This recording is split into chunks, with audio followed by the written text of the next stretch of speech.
So hello friend, welcome back to my blog. और आप सभी से पूछने के बाद और आपका इंटरेस्ट देखते हुए मैं ये वीडियो बना रहा हूँ जिसमें कि मैं पूरा का पूरा अकाउंट्स का जो कि अभी मैं फॉलो कर रहा हूँ स्ट्रेटजी, वो पूरा मैं डिस्कस करूँगा और रीज़न भी बताऊँगा आखिर मैं ये स्ट्रेटजी पे स्टिक क्यों हूँ। सो फटाफट चलते, बिना कोई टाइम वेस्ट किए हुए फटाफट चलते हैं स्ट्रेटजी की ओर।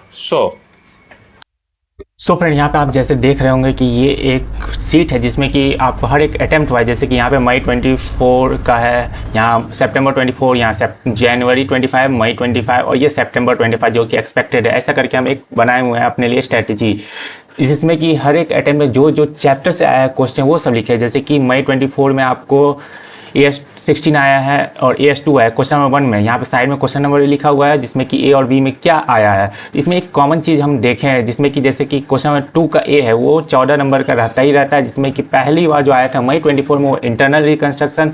और ये जो इंटरनल रिकन्स्ट्रक्शन इस क्वेश्चन नंबर पर अल्टरनेट आता है, जैसे कि यहाँ पे इंटरनल रिकन्स्ट्रक्शन, उसके नेक्स्ट टाइम में कंपनी अकाउंट, देन उसके बाद फिर इंटरनल रिकन्स्ट्रक्शन, देन उसके कंपनीज अकाउंट।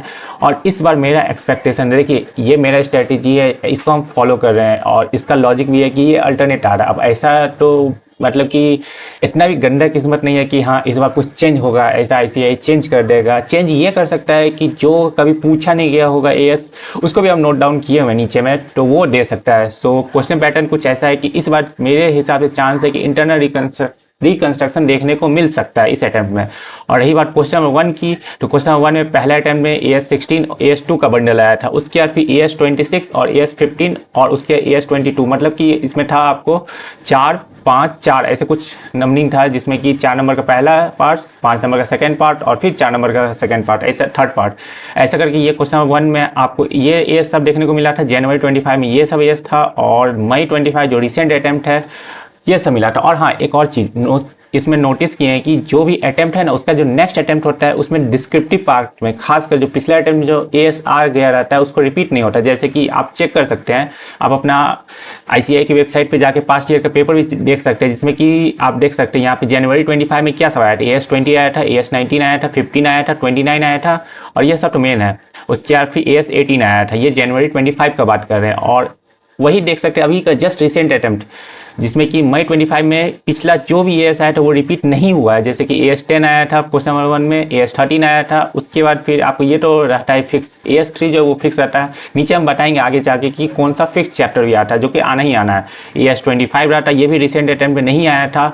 और उसके बाद फिर AS10 से रिलेटेड था और थोड़ा इम्पेरिमेंट लॉस के बारे में भी एक कॉन्सेप्ट था, तो समझ लीजिए AS28 और 10 का मिक्सअप था इस बार।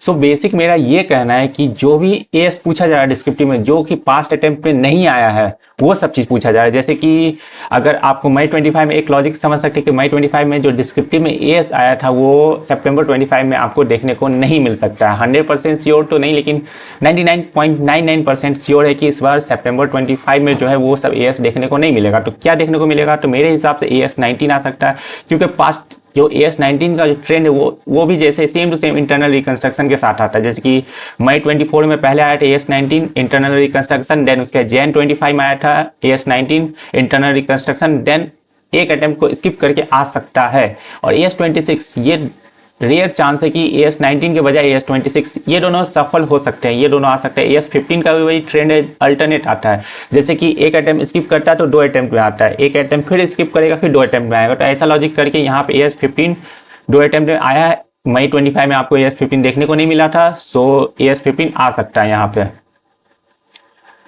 सो अगर देखा जाए उसके बाद फिर AS22 लास्ट 3 अटेम्प्ट में आया ही नहीं है, मतलब कि 2 अटेम्प्ट में, जैसे कि जनवरी 25 और मई 25 डिस्क्रिप्टिव पार्ट में नहीं आया है AS22, तो इस बार अटेम्प्ट में आ सकता है AS22। और AS27 एक नया है AS जो कि अभी तक जज नहीं किया गया, पूछा ही नहीं गया है डिस्क्रिप्टिव पार्ट में, तो ये है। और ये सब जो फिक्स चैप्टर जैसे इंटरनल रिकंस्ट्रक्शन हुआ, AS3 हुआ, उसके एमलगमेशन हुआ, ये जो आपका जो ये मेन पार्ट होता है जो कि आपको टोटली 28 नंबर का मार्क्स मिल जाती है, ये फिक्स रहता है कि ये आएगा ही आएगा। बेसिकली ये सब एक है, मैं आपको डिस्क्रिप्टिव में इसका PDF अटैच कर दूंगा। सो अब आगे चलते थोड़ा। सो बेसिकली ऐसा हमको फील हो रहा है जैसा कि अगर ये सब चैप्टर कर लिया जाए प्रायोरिटी वाला, जो कि आपको कंसोलिडेशन AS21 जो कि 14 नंबर का आता ही आता है, हर एक अटेम्प्ट में आता है, एमलगमेशन 14 नंबर का आता ही आता है, इंटरनल रिकंस्ट्रक्शन ये सितंबर 25 के लिए इंपॉर्टेंट है, 14 नंबर का दिख सकता है या फिर 10 + 4 नंबर का, 10 नंबर का आपको मेन क्वेश्चन दिख सकता है, 4 नंबर का कोई छोटा मोटा दिख सकता है, लेकिन इंटरनल रिकंस्ट्रक्शन छोड़ के नहीं जाना क्यों इस अटेम्प्ट में। और फाइनेंशियल स्टेटमेंट का आपको रेयर चांस है, ये आ भी सकता है नहीं भी आ सकता, मैक्सिमम चांस समझिए कि सितंबर 25 में नहीं आएगा, जनवरी 26 में ये जाएगा। AS3 कैश फ्लो स्टेटमेंट, ये ऐसा जो कि हर एक अटेम्प्ट में आपको मिल जाता है, एज वेल एज MCQ में भी देखने को मिल सकता है या फिर डिस्क्रिप्टिव में तो मिलता ही मिलता है।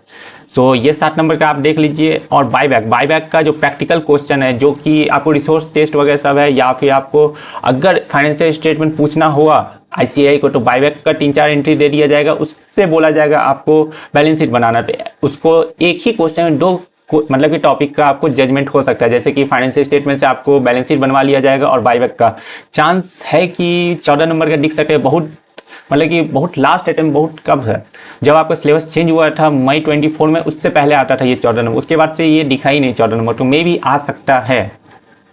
ये प्रायोरिटी टॉपिक है, ये तो करना ही करना है, इससे आपको 70+ मार्क्स का अचीव हो जाएगा, और इतना हार्ड भी नहीं है। कंसोलिडेशन अगर देखा जाए तो आप ट्राई करिए कि 35 से 40 मिनट, मैक्सिमम 40 मिनट में बना लें, और ऐसा नहीं है कि हमको 100% ही, अगर आपका कंसोलिडेशन 40 मिनट में 14 नंबर आपको सिक्योर कर रहा है तो देने में कोई बुराई नहीं है। 14 नंबर के लिए 40 मिनट हम ट्राई करते हैं कि 30 मिनट में बना दें, मैक्सिमम रखते हैं 40 मिनट का। उसके बाद फिर रिमेनिंग इंपॉर्टेंट AS, ये सब जो AS है ये जज नहीं किया गया, अभी तक जज नहीं किया गया आपको डिस्क्रिप्टिव पार्ट में। AS23 हो गए, AS24 हो गए, AS27 हो गए, ये सब में से एक AS तो आपको देखने को मिल सकता है कंपलसरी क्वेश्चन में, जो कि क्वेश्चन नंबर 1 आता है, ये सब मिल सकता है। उसके बाद फिर आपको AS17 हमको लग रहा है कि इस बार आ सकता है, उसका भी एक कंप्यूटेशन ऑफ सेगमेंट रिजल्ट है। ये हम एक क्वेश्चन लिए हुए नीचे में आपको दिखाएंगे कौन सा क्वेश्चन, ICAI मॉड्यूल का सबसे बेस्ट क्वेश्चन है। अगर ये आ गया एग्जाम में तो मैक्सिमम को यही नहीं पता चलेगा कि इसमें करना क्या, अगर वो क्वेश्चन का प्रैक्टिस नहीं हुआ रहेगा। सो यहाँ पे AS19 है लीज अकाउंटिंग, इसको भी देख के जाना, ये भी अल्टरनेट में आ सकता है। AS11 ये तो पता नहीं कहाँ गायब हो गया, अभी तक आ भी सकता है इस अटेम्प्ट में। ये सब प्रायोरिटी टॉपिक है, ये जितना भी है ये आपको प्रायोरिटी टॉपिक है। उसके बाद सेकंड प्रायोरिटी में आपको जो इंपॉर्टेंट AS आता है वो AS16 आता है, AS9 आता है, AS5 आता है, AS4 आता है, AS2 आता है, AS26 आता है, AS15 आता है। AS15 जो है वो हमको यहाँ पे रखना चाहिए था, कोई नहीं, आप इसको भी ट्राई कर लीजिएगा अच्छा से, क्योंकि ये भी आ सकता है। बाकी जो आपको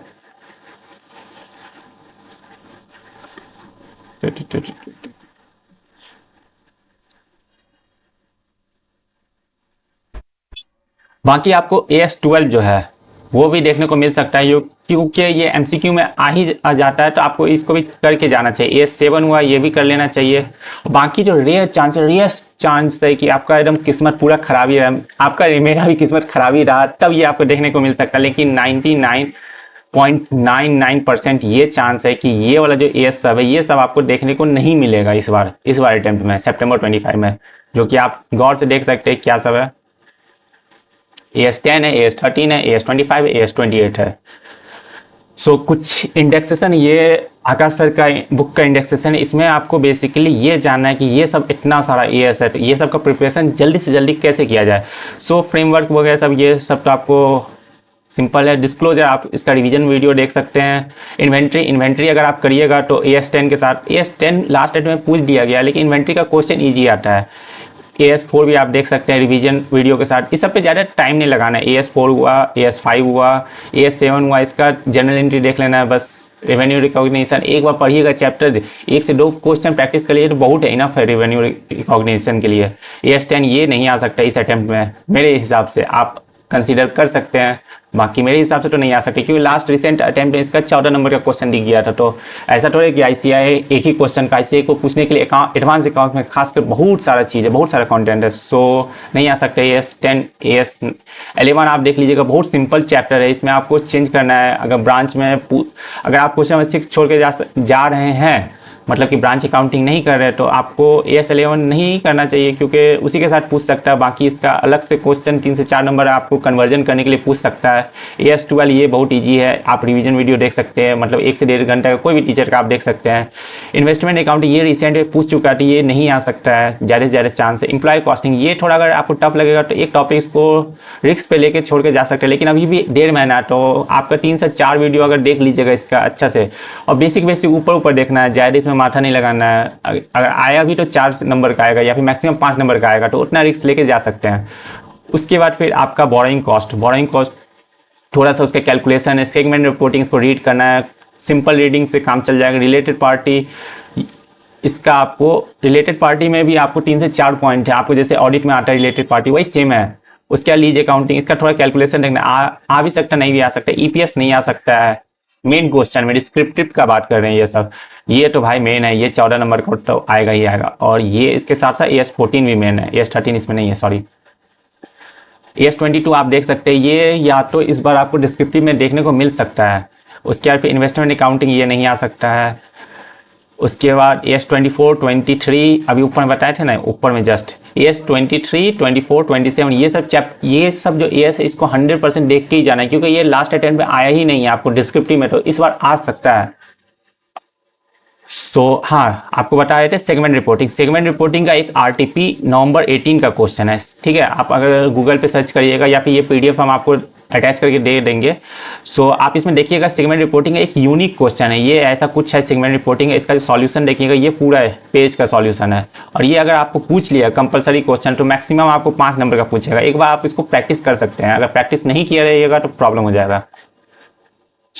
अब चलते हैं नेक्स्ट। वैसे तो मेरा अभी तक ना जो कॉपी है वो आया नहीं है, तो हम सोचें कि आपको अपना जैन का कॉपी दिखाया जाए कि मार्क्स कैसे मिलता है ICAI। ये रहा जैन का आपको कॉपी, जनवरी 25 का। यहाँ पे क्वेश्चन नंबर 1 से स्टार्ट किए, तो वही क्वेश्चन नंबर 1 ऐसा क्वेश्चन हम पिक किए थे जो कि रेयर होता है। ये रहा पूरा वर्किंग नोट, क्वेश्चन नंबर 5 से स्टार्ट किए थे, जिसमें 14 में से 14 मिलता है भाई, ऐसा नहीं कि मार्क्स कटता है, अगर सही बनाइएगा तो मिल जाता है। ये रहा पूरा शेयर होल्डिंग पैटर्न 75% वगैरह वगैरह सब, जो भी कॉस्ट ऑफ कैपिटल ये रहा। उसके बाद फिर मेजोरिटी इंटरेस्ट, ये सारा चीज़ निकाले हैं। इसका 4 नंबर मिला, जो कि आपका AS21 का अगर आप वर्किंग नोट स्टार्टिंग का जो 5 स्टेप है अगर वो करके आइएगा तो 4 नंबर आपको वैसे ही सिक्योर मिल जाएगा। उसके बाद फिर आपका बैलेंस शीट, ये बैलेंस शीट खाली उस अटेम्प्ट में बनाना था, तो ये सारा अमाउंट सब पुट किया। तो बैलेंस शीट का जो मार्क्स रहता है वो रहता है 3 नंबर का। 4 नंबर का आपको ऊपर का रहा, ये वाला जो निकाले वर्किंग नोट ये सब 4 नंबर का रहा, और फिर ये 3 नंबर हुआ बैलेंस शीट का। उसके बाद फिर जो नोट्स टू अकाउंट है, बाकी का जो नंबर आपका 7 नंबर का है, 7 नंबर का नोट्स टू अकाउंट था। मतलब कि अगर एक भी नोट्स टू अकाउंट गलत होता है 7 नंबर कट जाता है। तो इससे क्या पता चलता है? पता चलता है कि आपका 3 नंबर का जो होता है वो AS21 का वर्किंग नोट से आता है। उसके बाद फिर 4 नंबर का जो रहता है वो बैलेंस शीट से आता है, और फिर 60 नंबर जो मिलता है वो नोट्स टू अकाउंट मिलता है। और ऐसा कोई ज़रूरी नहीं है कि आपको सॉल्यूशन के बाद आपको बनाना है वर्किंग नोट, या फिर सॉल्यूशन से पहले ही बनाना है। लेकिन हाँ, ये नहीं कि थोड़ा सा सॉल्यूशन से पहले बना लिए, उसके बाद फिर थोड़ा क्वेश्चन बनाए, उसके बाद फिर वर्किंग नोट करिए। या तो आप पहले बना लीजिए वर्किंग नोट, या फिर सबसे लास्ट में बनाइए। इसके बाद से जनवरी 25 में अवार्ड लग गया था इस क्वेश्चन के बाद। ये पूरा 14 में से 14 मिल गया था, ठीक है। उसके बाद फिर क्वेश्चन नंबर 2 स्टार्ट किए, जिसमें इंटरनल रिकंस्ट्रक्शन है, इसमें एंट्री वगैरह सब किए थे। लेकिन बात ये हुआ था कि थोड़ा ही एंट्री करने का फिर इतना पैनिक कर गए थे, क्योंकि हमको AS21 के क्वेश्चन सॉल्व करते करते 50 मिनट लग गया था। और फिर नवंबर 23 में उतना AS21 पढ़े नहीं थे, तो इसलिए जनवरी 25 में पहली बार एग्जाम दे रहे थे, नवंबर 23 के बाद, 1 साल के बाद से। तो थोड़ा पैनिक हो गए थे, तो इसलिए थोड़ा इजी क्वेश्चन इंटरनल रिकंस्ट्रक्शन का वो छूट गया था। इसमें भी मिला था मार्क्स, जितना भी हम एंट्री किए थे, जैसे कि स्टेप 1 में 5 नंबर मिला था। उसके बाद फिर आपको टोटल इसमें 14 नंबर का था, जिसमें से 5 नंबर मिला था। इसमें बैलेंस शीट भी बनाना था, तो एंट्री ही नहीं हुआ तो बैलेंस शीट क्या बनाना। उसके बाद से फिर घटता गया मार्क्स, जैसे कि ये वाला कुछ समझ में नहीं आया। ये AS14 का क्वेश्चन था, रियलाइजेशन अकाउंट, सॉरी। उसका balance sheet date, realization account बना नहीं, तो हमको जो समझ में आया, मतलब कि अगर आप कुछ भी समझ में आ रहा है ना, अगर नहीं भी आ रहा है तो आप कुछ ना कुछ लिख के जरूर आ जाइएगा। जैसे कि 1 नंबर हमको मिल गया, जो भी अमाउंट हम लिखे थे 1 नंबर इसका मिल गया, 0.5 नंबर शेयर कैपिटल वगैरह सब लिख दिए थे, उसका मिल गया। बाकी ये सब अगर रियलाइजेशन अकाउंट बनता तब वो सही होता, वो बना नहीं तो वो सही नहीं हुआ। देन उसके बाद 6A जो कि AS18 था, रिलेटेड पार्टी। देखिए ऐसा आराम से थ्योरी लिख दिए थे, टोटल जो भी था पॉइंट वगैरह सब, उसके केस लिख दिए थे। इसमें 4 में से 3 नंबर मिला था, थोड़ा केस सब सही से लिख सकते थे, इसमें नंबर कट गया था 1 नंबर। देन उसके बाद फिर 6 का B आया। 6 का B पार्ट में आपको जनरल एंट्री था, ये आपको बाईबैक का था, तो बाईबैक का यहाँ पे स्टार्टिंग सही हुआ। उसके बाद इन बुक्स सब नहीं रुकिए हाँ 6 का B था ना, उसने आधा क्वेश्चन बनाए थे तो 2.5 नंबर मिला था आपको, वो था 4 नंबर का, तो 1.5 नंबर कट गया था। जितना भी आया था उतना बना दिए थे, तो क्या ही कर सकते हैं। देन उसके बाद फिर 6 का C जो ब्रांच अकाउंटिंग था, ब्रांच अकाउंटिंग पूरा एकदम एक एंट्री सही हुआ था, HO अकाउंट। इस भी अच्छा से पढ़ के नहीं गए थे तो छोड़ ही के गए थे, हमको कोई ऑप्शन मिला नहीं था जनवरी 25 में कि हाँ ये आता है तो ये बना दे हमको। मतलब इस पेपर में पूरी ब्लैंक हो गए थे। जैसे ही मेरा क्वेश्चन AS21 बना उसके बाद पूरा का पूरा ब्लैंक। देन उसके बाद जो समझ में आया वो लिख के आए थे। और ये दो एंट्री सही होने का हमको 1 नंबर मिला था। ये आपको था 4 4 8 6 नंबर का क्वेश्चन था। सो अगर टोटल देखें तो हमको कितना मिला है, सो टोटल हमको 27 मिला है, 27 आउट ऑफ 70, ठीक है। और मेरा टोटल मार्क्स था 39, तो आप कैलकुलेट कर सकते हैं कि कितना नंबर हो गया, 12 नंबर मेरा MCQ का था और 27 नंबर डिस्क्रिप्टिव का था। टोटल हमको जनवरी 25 में इतना मार्क्स मिला था। सो फ्रेंड, ये पूरा का पूरा जो भी मैं अभी स्ट्रैटेजी फॉलो कर रहा हूँ एडवांस अकाउंट के लिए, वो आपके साथ पूरा का पूरा मैंने अपना शेयर किया है। जो अगर आपको कोई भी डाउट होगा तो ज़रूर कमेंट बॉक्स में कमेंट करिएगा। अगर आपको लॉ का भी इसी टाइप से मेरा जो स्ट्रैटेजी है वो चाहिए होगा तो ज़रूर कमेंट बॉक्स में कमेंट करिएगा। और हाँ, जितना भी PDF है उसको भी हम डिस्क्रिप्टिव में अटैच कर देते हैं। इफ़ इन केस अगर आपको PDF से देखना है सेपरेटली कि क्या है कैसे है, सो आप उसको भी एक्सेस कर सकते हैं। सो मिलते हैं इसी के साथ नेक्स्ट ब्लॉग में। सो तब तक के लिए प्लीज़ लाइक शेयर सब्सक्राइब जरूर करिएगा। मिलते हैं नेक्स्ट ब्लॉग में। Thank you for watching.